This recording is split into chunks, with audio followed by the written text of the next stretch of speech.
दोस्तों कैसे हो सभी लोग। तो आज हम आए हैं CSO प्रीवियस 2023 का पेपर लेके। तो जो 2024 हमारी एग्ज़ाम है 3 मार्च को, तो इसके समतुल्य ही क्वेश्चन आएंगे। तो आज हम पढ़ने वाले हैं प्रीवियस वाला पेपर। हम हिंदी में देखेंगे, हिंदी इंग्लिश दोनों में है। एक भौगोलिक क्षेत्र के भीतर रोग के निरंतर उपस्थिति को किसके नाम से जाना जाता है? Isolation, pandemic, epidemic and endemic. तो इसको बोला जाता है एंडेमिक। सेकंड है, निम्न में से कौन सा हार्मोन गर्भाशय की परत को मोटा करने में भूमिका निभाता है? तो यह है थायरोक्सिन, मेलाटोनिन, एड्रेनालिन, एस्ट्रोजन। तो इसमें होगा एस्ट्रोजन। थर्ड है, प्रसवोत्तर रक्तस्राव को योनि प्रसव से जुड़े कितने मिलीलीटर से अधिक अनुमानित रक्त हानि के रूप में परिभाषित किया गया है? तो 200 ml, 400 ml, 500 ml, 300 ml। तो इसमें होगा 500 ml। फ्रस्ट बाइट तब होता है जब शरीर का अंग या त्वचा के संपर्क में आता है। किसके संपर्क में आता है? तो इंसेक्ट, कीट, अत्यधिक ताप से, धातु की चोट लगने से, या फिर बर्फीली ठंड का तापमान से। तो इसमें है फ्रीजिंग कोल्ड टेम्परेचर से, जो बर्फीली ठंडक का तापमान होता है तो उससे। पांचवा है, सार्कोमा का अर्थ किस अंग ऊतक का कैंसर होता है? तो संयोजी ऊतक, त्वचा, लसिका ऊतक या फिर ग्रंथियां। तो इसमें होगा संयोजी ऊतक, कनेक्टिव टिश्यू। 6 नंबर है SARS, SARS। इसका मतलब क्या है? तो इसका मतलब होता है severe acute respiratory syndrome. And 7th है SEAR, WHO द्वारा भारत को पोलियो मुक्त देश कब घोषित किया गया? तो ये किया गया था 27 मार्च 2014 को। 8th है, कोयला, सीसा, सोना और अभ्रक उद्योगों के श्रमिक पीड़ित को हो सकता है, कौन सी बीमारी हो सकती है? तो इसमें हो सकती है सिलिकोसिस बीमारी हो सकती है। 9th है, एक जरा चिकित्सक रोगी ऑस्टियोपोरोसिस के जोखिम को कम करने के लिए कैल्शियम और विटामिन डी की खुराक प्राप्त करता है। यह किस प्रकार की रोकथाम है? Primary, secondary, tertiary and primordial. तो ये प्राथमिक रोकथाम होगी। 10th नंबर है, पोर्टल सिरा उच्च रक्तचाप किस में होता है? तो ये होता है लीवर सिरोसिस में। मेडिकल गर्भपात में इस्तेमाल होने वाली दवा कौन सी है? ये है मीफेप्रिस्टोन। नेक्स्ट है, अगर किसी मरीज के शरीर का तापमान 40 डिग्री सेल्सियस है तो फ़ारेनहाइट में मूल्य क्या होगा? तो हम 40 डिग्री सेंटीग्रेड को फ़ारेनहाइट में कन्वर्ट करेंगे तो ये होगा 104 डिग्री फ़ारेनहाइट। 30 नंबर है, RBSK में 4D शामिल है सिवाय इनके सिवा 4D शामिल कौन सा है? तो विकास संबंधी देर, कमी की स्थिति, मतलब कमी हो, डेफिशिएंसी हो, बचपन के रोग या फिर जन्म के बाद का रोग। तो ये डिफेंस बर्थ आफ्टर वाला नहीं होता, बाकी सब होते हैं 4D में शामिल है, जन्म के बाद वाला। नेक्स्ट है, कौन सी क्रिया कोलिनर्जिक दवाओं की क्रिया नहीं है? ए है स्मिथ मांसपेशियों की टोन कम करना, बी है प्यूपिल का संकुचन कम करना, लार स्राव में वृद्धि करना, हृदय गति को कम करना। तो इसमें ए आएगा स्मूथ मांसपेशियों की टोन कम करना। एंड 15 है, स्नेल चार्ट का क्या उपयोग है? कलर ब्लाइंडनेस का आकलन कराने के लिए, पीलिया का निदान करने के लिए, मोतियाबिंद का निदान करने के लिए, या फिर दृश्य तीक्ष्णता का आकलन करना चाहिए। तो इसमें यह होगा दृश्य तीक्ष्णता का आकलन करने के लिए स्नेलन चार्ट का उपयोग किया जाता है, विजुअल एक्टिविटी। 16 नंबर है, श्वास लेने का एक असामान्य तरीका जिसमें बारी बारी से एपनिया और गहरी तेजी से श्वास लेने की विशेषता है। हाइपरवेंटिलेशन, कुसुमाल श्वसन, कायनी स्टोक श्वसन या फिर यूपनिया। इसमें होगा कायनी स्टोक श्वसन। 17 है, ब्लॉक स्तर पर जिला अस्पतालों और सामुदायिक केंद्रों में आमतौर पर जिस स्तर की देखभाल प्रदान की जाती है उसे क्या कहा जाता है? तो इसको जिला अस्पताल और सामुदायिक मतलब CHC, इन दोनों हॉस्पिटल में जो देखभाल की जाती है तो उनको सेकेंडरी लेवल की देखभाल कहा जाता है, C, द्वितीय स्तर। नेक्स्ट, निम्न में से सभी PCOD में सही है सिवाय किसके? PCOD में ओलिगोमेनोरिया है, इंक्रीज LH, डिक्रीज FSH और स्टीरिज्म, ये तीनों शामिल होता है, लेकिन डिक्रीज LH और इंक्रीज FSH ये शामिल नहीं होता। C आंसर है। 19 है, भारत में परिवार नियोजन के लिए राष्ट्रीय कार्यक्रम कब शुरू किया गया? ये किया गया था 1952 में।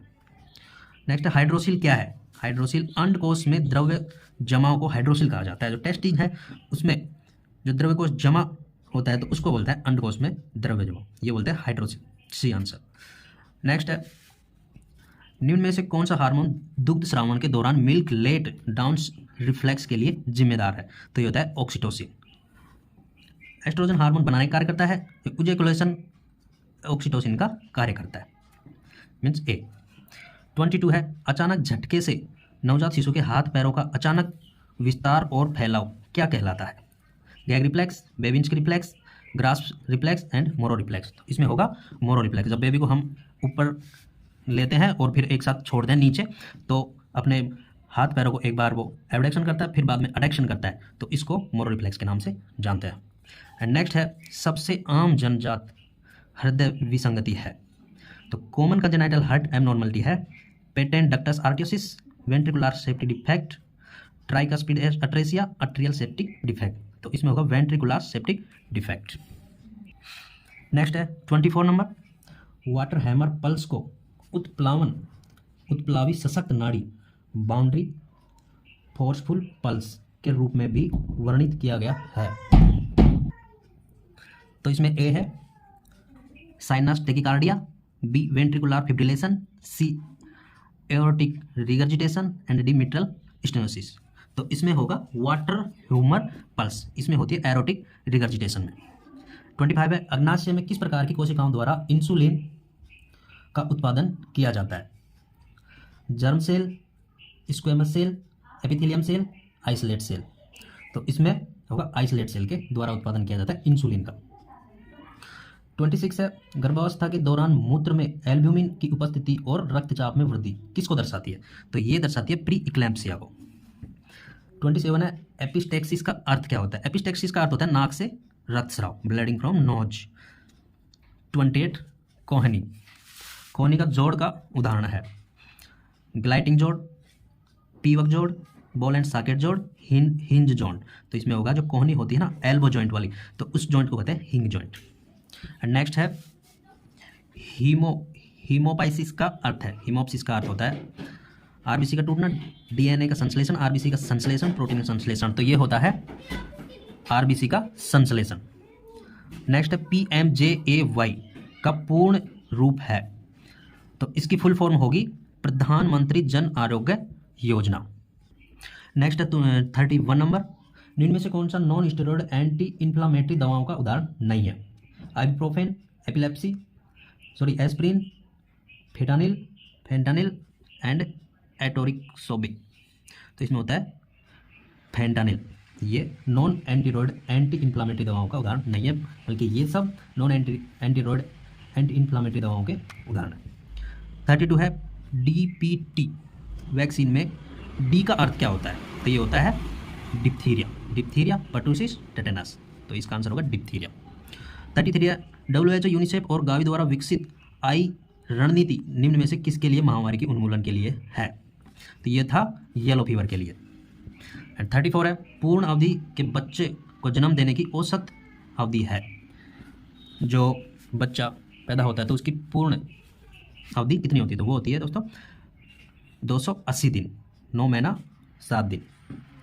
35 है, उप स्वास्थ्य केंद्र में IUD किसके द्वारा डाली जाती है? मल्टीपर्पज़ वर्कर के लिए, आशा के लिए, उपयुक्त सभी के लिए, दोनों के लिए, या फिर किसी के लिए? तो ये डालते हैं मल्टीपर्पज़ वर्क, महिला के लिए, MPW। 36 है, आंख की निम्नलिखित में से कौन सी स्थिति एंटेरोकुलर दबाव में वृद्धि का कारण होता है? तो ये होता है ग्लूकोमा के कारण।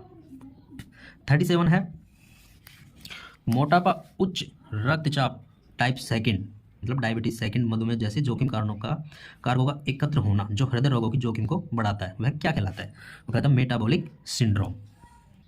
38 है, आयरन और फोलिक एसिड पूरकता योजना में साप्ताहिक डोज में शामिल है? एलिमेंटल आयरन 500 मिलीग्राम और folic acid 500 microgram. Element iron 500 milligram और folic acid 100 microgram. Element iron 100 milligram और folic acid 500 microgram. Element iron 250 milligram और फोलिक एसिड 250 माइक्रोग्राम। तो इसमें दोस्तों जो फोलिक एसिड पूरकता योजना की जो साप्ताहिक डोज दी जाती है उसमें ये दी जाती है, एलिमेंट आयरन दी जाती है 100 मिलीग्राम और फोलिक एसिड की 500 माइक्रोग्राम की डोज दी जाती है, मतलब mg। 39 है, एटोरवास्टिन का उपयोग किसके इलाज के लिए किया जाता है? एटोरवास्टिन जो डोज है मेडिसिन उसका किसके लिए उपयोग किया जाता है, तो ये किया जाता है हाइपरलिपिडीमिया के लिए। 40 है पीलिया के बारे में निम्नलिखित में से कौन सा तथ्य सही है, तो ये है बिलिरुबिन स्तर उच्च होना, त्वचा और आंखें पीली होना, भूख न लगना, मल पदार्थ का फीका रंग, तो इनमें से ये सभी है दोस्तों, डी। नेक्स्ट है 41, निम्नलिखित में से कौन सा जल के उपचार के उपयोग नहीं है, जलने के उपचार के लिए कौन सा नहीं है, तो यह मीपेनाइट एसीटेट, सिल्वर नाइट्रेट का घोल, सिल्वर सल्फाइडाइजिन का घोल, बेंजाइनिल अल्कोहल का घोल। तो दोस्तों इनको हम जलने पे उपचार में काम ले सकते हैं, लेकिन बेंजाइल अल्कोहल के घोल को हम काम में नहीं ले सकते। 42 है गर्भ निरोध की रिधम विधि में प्रजनन क्षम अवधि के पहले दिन की गणना की जाती है। जो first day of fertility period होता है उसमें रिधम की जो कॉन्ट्रासेप्शन में कैलकुलेशन करते हैं तो वो होता है जो लॉन्गेस्ट साइकिल होती है उसके 18 दिन। नेक्स्ट है 43, जो थ्रस्ट मैन्यूअर की योजना बनाते समय स्वयंसेवक की क्या स्थिति रहती है, मरीज के सिर के पीछे और ऊपर, सिर के ऊपर, मरीज के पैरों के पास, मरीज के सिर के बाईं ओर, मरीज के सिर के दाईं ओर। तो जो थ्रस्ट मैन्यूअर की योजना बनाते हैं तो उसमें मरीज के सिर के ऊपर खड़े होते हैं। 44 है गैस्ट्रिक अल्सर के निदान के लिए विशिष्ट परीक्षण है, तो वो होता है एंडोस्कोपी। 45 है टीकाकरण का जनक किसे कहा जाता है, फादर ऑफ वैक्सीनेशन, तो ये है एडवर्ड जेनर। 46 है माँ द्वारा स्रावित पहला दूध जो प्रोटीन और संक्रमण रोधी दोनों कारकों से भरपूर होता है क्या कहलाता है, तो वो कहलाता है कोलेस्ट्रम। जो माँ का पहला दूध आता है 3 से 4 दिन तो कोलेस्ट्रम आता है।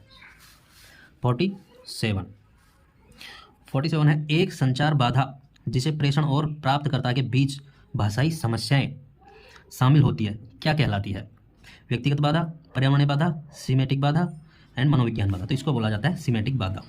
48 है गंभीर प्रकार की अति संवेदनशीलता का कारण बन सकती है, क्या बन सकती है कारण, anaphylactic shock, neurogenic shock, obstructive shock, septic shock, तो ये है एनाफाइलेटिक शॉक।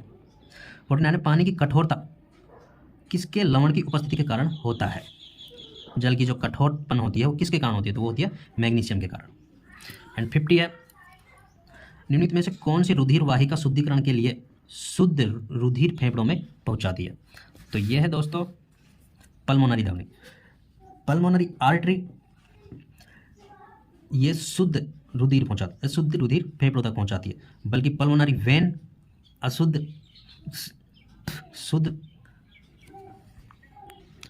पल्मोनरी जो धमनी है वो तो अशुद्ध रुधिर फेफड़ों तक पहुंचाती है और पल्मोनरी सिरा है वो शुद्ध रुधिर फेफड़ों तक पहुंचाती है। नेक्स्ट है 51, निम्नलिखित में से किस वर्ष जननी सुरक्षा कार्यक्रम JSS के शुरू किया गया, तो ये किया गया था दोस्तों। नेक्स्ट है 51, निम्न में से किस वर्ष जननी सुरक्षा कार्यक्रम JSS के शुरू किया गया था, 2005, 2011, 2015, 1999, तो JSS के कार्यक्रम शुरू किया गया 2011। नेक्स्ट 55, अपरिष्कृत मृत्यु दर को वर्ष के दौरान होने वाली मौतों की संख्या प्रति किसके मध्य वर्ष में अनुमानित जनसंख्या के रूप में परिभाषित किया है, तो वो होता है 1000 मध्य वर्ष में अनुमानित जनसंख्या के रूप में परिभाषित किया जाता है 1000 बी। नेक्स्ट 53, गर्भाशय ग्रीवा के कैंसर से बचाव के लिए भारत का पहला स्वदेशी विकसित टीका कौन सा, तो ये है सर्वैक। 54, मात्र मृत्यु अनुपात में विभाजक है, तो यह एक ही क्षेत्र और वर्ष में जीवित जन्मों की संख्या मात्र मृत्यु अनुपात में विभाजित है। नेक्स्ट है 55, एक नवजात शिशु में श्वास तीव्रता को श्वसन दर के अधिक के रूप में परिभाषित किया गया, तो यह 60 श्वास प्रति मिनट में परिभाषित किया गया। नेक्स्ट 56, सार्वभौमिक टीकाकरण अनुसूची के अनुसार कौन सा टीका 6 सप्ताह की आयु के अंतर्गत तक बच्चे को नहीं दिया जाता, तो वो होता है मीजल्स का टीका। हेपेटाइटिस बी, BCG और OPV 6 सप्ताह के अंतर्गत मतलब 6 सप्ताह के अंदर दिए जाते हैं और खसरा मीजल्स का टीका बाद में दिया जाता है। चेचक उत्पन्न करने वाला विषाणु है, स्मॉल पॉक्स जो उत्पन्न करता है वो वायरस कौन सा है, वेरियोला। अंत बंध्यता रोधी फैट सोल्यूबल वसा में, मतलब इसका अर्थ होता है एंटी स्टेराइल। एंटी स्टेराइल वसा में घुलनशील विटामिन है। इसमें विटामिन के, vitamin D, vitamin E and vitamin A. तो ए, डी, ई, के इसमें होगा विटामिन ई। नेक्स्ट है जनसंख्यांकी चक्र के किस चरण में निम्न जन्म दर और निम्न मृत्यु दर की विशेषता है? प्रारंभिक विस्तार, निम्न स्तर, उच्च स्तर, देर से विस्तार। तो इसमें होगा दोस्तों निम्न स्तर। बीएमआई वैल्यू 28 वाले व्यक्ति को किस रूप में वर्गीकृत किया गया? तो ये होता है ओवरवेट, अधिक वजन वाला। 18.5 से 24.9 तक नॉर्मल होता है, फिर 25 से 29.9 तक ओवरवेट में आता है। तो इसमें होगा ए। प्लूरल स्पेस में मवाद का जमाव कहलाता है, वो कहलाता है एम्पाइमा। सीपीआर प्रदान करते समय वयस्क के लिए कंप्रेशन डेप्थ कम से कम कितनी होनी चाहिए? तो सीपीआर प्रदान करते हैं तो जो एडल्ट में हम डेप्थ रखते हैं 2 इंच। रिंगर लैक्टेट इंट्राविनस घोल नहीं होता। जो रिंगर लैक्टेट है उसमें इंट्राविनस जो घोल है वो कौन सा नहीं होता? तो वो नहीं होता मैग्नीशियम क्लोराइड। 64 है बीमारी को रोकने या पता लगाने के उद्देश्य से खुद को स्वस्थ मानने के लिए व्यक्ति द्वारा की गई कोई भी गतिविधि को क्या कहा जाता है? तो वो कहा जाता है स्वास्थ्य व्यवहार, हेल्थ बिहेवियर। 65 है बिटोट स्पॉट चिन्ह है। तो बिटोट स्पॉट का चिन्ह विटामिन ए की कमी से होता है। डेंगू के लिए HIV परीक्षण का अर्थ होता है, तो इसमें होता है हीमोग्लोबिन इम्यूनो परीक्षण। नेक्स्ट है दोस्तों 67 क्रैक्ड पॉइंट साउंड या मैकवेन साइन किसका लाक्षणिक चिन्ह है? Spinal bifida, hydrocele, meningitis, pyloric stenosis. तो ये होता है हाइड्रोसिफेलस में। नेक्स्ट है 68 निम्न में से कौन सा मानव आंख का प्रकाश संवेदनशील भाग है? तो ये संवेदनशील भाग होता है आंख का रेटिना। नेक्स्ट है 69 निम्न में से कौन सा रक्त में पाए जाने वाला रक्त थक्का रोधी है? तो ये है हिपेरिन ए। 70 हाइपोग्लाइसीमिया खतरनाक है क्योंकि इसके कारण क्या होता है? डेंगू, खूनी कमी, पोलियो, मस्तिष्क की क्षति। तो इससे होता है दोस्तों ब्रेन डैमेज, मस्तिष्क क्षति। नेक्स्ट है 71 गर्भधारण पूर्ण की अवधि में पर्याप्त फोलेट का सेवन निम्नलिखित में से किसको रोकने की मदद करता है? तो ये होता है न्यूरल ट्यूब डिफेक्ट, तंत्रिका नली दोष को रोकने में मदद करता है फोलिक। नेक्स्ट है 72 पेट के ऊपर के भाग का डायफ्राम के छेद के माध्यम से अन्न प्रणाली में चले जाना एनिएसिन कहलाता है। क्या कहलाता है? तो वो कहलाता है इंग्विनल हर्निया ए। नेक्स्ट 73 थॉमस स्प्लंट का उपयोग किस हड्डी के फ्रैक्चर को स्थिर करने के लिए किया जाता है? तो होता है फीमर को स्थिर करने के लिए। आंसर है डी। 74 है कोलोस्टोमी का सर्जिकल प्रक्रिया है जिसका अर्थ है, कोलोस्टोमी को सर्जिकल प्रोसीजर कहते हैं, तो उसका क्या अर्थ होता है? तो ये होता है पेट के द्वारा कोलन को खोलना, opening of colon through abdomen, इसको कोलोस्टोमी के नाम से जाना जाता है। नेक्स्ट है दोस्तों 75 FSSAI के कार्यान्वयन के लिए इनमें से कौन सा प्रशासनिक मंत्रालय है? तो ये होता है स्वास्थ्य और परिवार कल्याण मंत्रालय। 76 है भारत के वर्तमान स्वास्थ्य और परिवार कल्याण मंत्री कौन है? तो ये पिछली बार का जो current health family welfare India का जो चिकित्सा मंत्री है वो पूछा गया है। पिछली बार हर्षवर्धन था और अब की बार हमारा जो मनसुख है वो होगा। नेक्स्ट 76 आंत्र ज्वर का मुख्य कारण है। ज्वर का जो मुख्य कारण है तो वो है साल्मोनेला टाइफी। एंड 78 है यूरिज्म धमनी स्फीवर कमजोर जगह से धमनी का उभार या फैलाव। इसे एन्यूरिज्म समझने के लिए धमनी का व्यास सामान्य श्रेणी के कम से कम कितने प्रतिशत से अधिक होना चाहिए? तो 50% से अधिक होना चाहिए। 79 है उस हेपेटाइटिस की पहचान करें जिसे दूषित भोजन और पानी के माध्यम से संचरण का अधिक जोखिम है। तो होता है हेपेटाइटिस ई। एंड नेक्स्ट है कितने मिलीलीटर पर 24 आवर्स से कम मूत्र उत्पादन को यूरिया के रूप में जाना जाता है? तो वो होता है 100। नेक्स्ट है दोस्तों 81 निम्न में से कौन सा किस रोग को व्यापक करता है? व्यक्त करके सही तरीके से बताइए। तो इसमें है prevalence, इंडेंस rate and average duration. व्यापकता बराबर घटना दर इंटू रोग की औसत अवधि। आंसर है सी। नेक्स्ट है 82, आयुष्मान भारत दिवस प्रतिवर्ष किस दिन मनाया जाता है? आयुष्मान भारत दिवस प्रतिवर्ष किस दिन मनाया जाता है? तो ये है 30 अप्रैल को। नेक्स्ट है 83, माँ की छाती पर अपरिपक्व शिशु को देखभाल के लिए त्वचा की स्थिति में कैसे किसका घटक है? तो वो होता है कंगारू मदर केयर। मदर को इस जो इन्फेंट है उसकी जो बर्थ वेट कम होता है तो उसको स्किन टू स्किन कॉन्टैक्ट ये पोजीशन दी जाती है, तो उसको बोला जाता है कंगारू मदर केयर। नेक्स्ट है 84, कोशिका में प्रोटीन संश्लेषण का स्थल है? कोशिका भित्ति, गोल्जी काय, नाभि है, नाभिक, राइबोसोम। तो ये है राइबोसोम। नेक्स्ट है 85, कीगल एक्सरसाइज किसको नियंत्रण करने के लिए किया जाता है? तो कीगल एक्सरसाइज किया जाता है यूरिनरी इनकॉन्टिनेंस को कंट्रोल में करने के लिए। नेक्स्ट है 86, WHO के अनुसार वयस्कों में सामान्य बॉडी मास इंडेक्स BMI होती है। तो ये क्वेश्चन तो इसका ए है 18.5 से 24.9 किलोग्राम पर मीटर स्क्वायर, 30 से 34.9 किलोग्राम पर मीटर स्क्वायर, 16 से 18 किलोग्राम पर मीटर स्क्वायर, 25 से 29.9 किलोग्राम पर मीटर स्क्वायर। तो इसका जो सामान्य होता है वो होता है 18.5 से 29.9 किलोग्राम। नेक्स्ट 87, प्रिवलेंस रेट में शामिल है बीमारी के नए और पुराने मामले, बीमारी से ठीक हुए मामले, बीमारी के नए मामले, जोखिम आबादी वाले। तो इसमें होगा बीमारी के नए और पुराने, न्यू एंड ओल्ड दोनों केसेस प्रिविलेंस रेट में इंक्लूड किए जाते हैं। नेक्स्ट है 88, डिब्बाबंद खाना विषाक्तता आमतौर पर निम्न में से किस सूक्ष्म जीव से जुड़ी होती है? कोलिस्ट्रीडियम बोटुलिज्म, विब्रियो कोलेरी, टिटेनिसोलियम एंड स्टेफिलोकोकस ऑरियस। तो इसमें होगा दोस्तों क्लोस्ट्रीडियम बोटुलिज्म। नेक्स्ट है 89, कोरोनरी धमनियों का उत्तरोत्तर संकुचन किसके कारण छाती के आर पार हृदय में दर्द होता है? उसको क्या कहते हैं? Myocardial infection, angina pectoris, necrosis, coronary atherosclerosis. तो इसको कहते हैं एंजाइना पेक्टोरिस।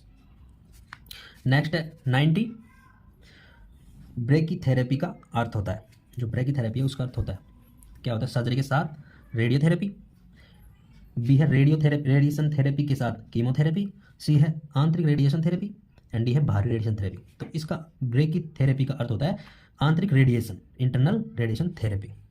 नेक्स्ट है 91, वेबर टेस्ट करते समय किस डिवाइस का उपयोग किया जाता है? Reflex hammer, audiometer, tuning fork, otoscope. तो वेब टेस्ट करते समय ट्यूनिंग फॉर्क का उपयोग किया जाता है। आंसर है सी।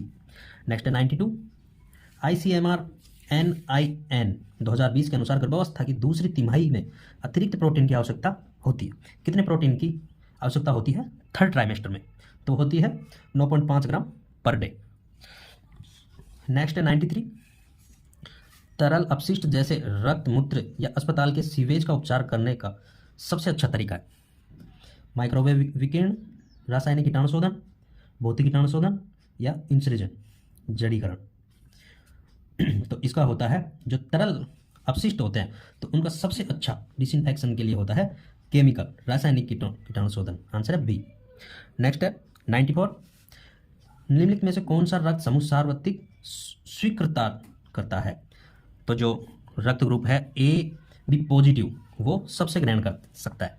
इसमें आंसर है डी।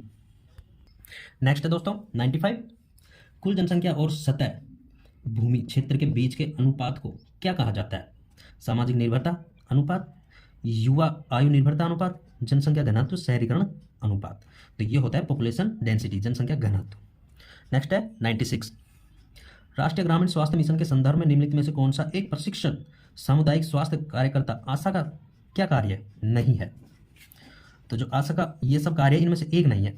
तो देखते हैं, गर्भावस्था की शुरुआती पहचान के लिए गर्भावस्था परीक्षण किट का उपयोग करना कर सकती है आशा। बच्चे के प्रसव का संचालन मतलब डिलीवरी करवाना, ये आशा का काम नहीं है। नेक्स्ट है प्रसव पूर्व देखभाल की जांच के लिए महिलाओं को स्वास्थ्य सुविधा से जोड़ना, ये आशा काम है। पोषण और टीकाकरण के बारे में जानकारी प्रदान, ये भी आशा कारण है। ये सब आशा कारण है लेकिन बच्चे पैदा आशा नहीं करवा सकती। तो इसका आंसर है बी।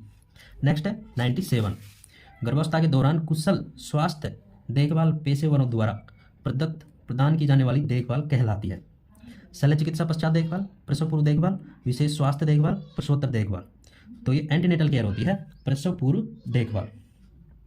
नेक्स्ट 98, स्केरियासिस जैसे कृमि संक्रमण में निम्नलिखित में से कौन सी दवा प्रभावी पाई जाती है? एल्बेंडाजोल, फ्लूकोनाजोल, एप्लोरियोजोल, रेबीप्राजोल। तो जो एल्बेंडाजोल है दवाई, ये स्कोरियासिस जैसे संक्रमण कृमि में प्रभावी रहती है। इसके जो 1 से 2 साल के बच्चे होते हैं उनमें डोज होती है एल्बेंडाजोल की 200 mg, एंड जो 2 से 5 साल के बच्चे होते हैं या चाइल्ड होते हैं या एडोलसेंट होते हैं उनमें दी जाती है 500 mg। नेक्स्ट है 99, फर्स्ट लिप ब्रीथिंग इनमें देखी जाती है। Pneumonia, atelectasis, COPD, pneumothorax. तो COPD में फर्स्ट लिप ब्रीथिंग देखी जाती है। लास्ट एंड 100 है थ्रोम्बोसाइटोपिनिया का अर्थ होता है। तो दोस्तों थ्रोम्बोसाइटोपिनिया का अर्थ होता है कम प्लेटलेट काउंट। तो थैंक यू दोस्तों वाचिंग फॉर वीडियो, और ऐसे वीडियो देखने के लिए हमारे चैनल को सब्सक्राइब कीजिए और लाइक कीजिए। थैंक यू दोस्तों।